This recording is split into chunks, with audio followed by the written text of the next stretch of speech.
রবীন্দ্রনাথ অতুলপ্রসাদ সেনকে খুব ভালোবাসতেন।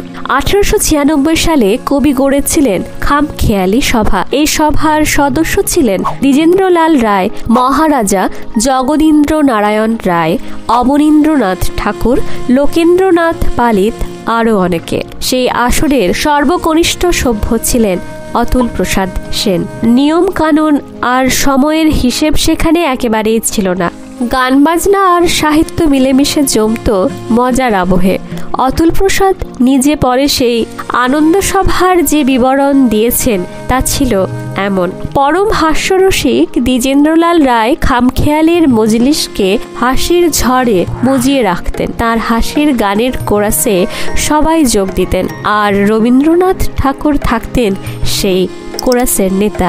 দ্বিজেন্দ্রলাল যখন গাইতেন, হতে পারতেম আমি একজন মস্ত বড় বীর, রবীন্দ্রনাথ তখন মাথা নেড়ে কোরাস তুলতেন, তা বটেই তো, তা বটেই তো। এই খামখেয়ালি সভার অধিবেশন হতো প্রত্যেক সদস্যের বাড়িতে পালা করে।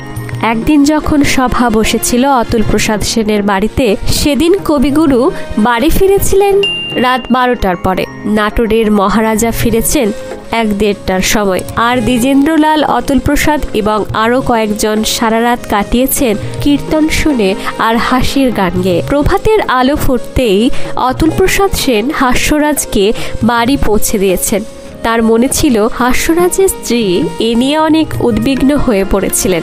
এরপর এক সময় কুমায়ুনের রামগড়ে ছিলেন রবীন্দ্রনাথ ঠাকুর। লখনৌ থেকে তিনি ডেকে পাঠালেন অতুল প্রসাদ সেনকে। পাহাড় জুড়ে তখন অতি বর্ষা, দিনরাত চলছে অঝোর বৃষ্টি।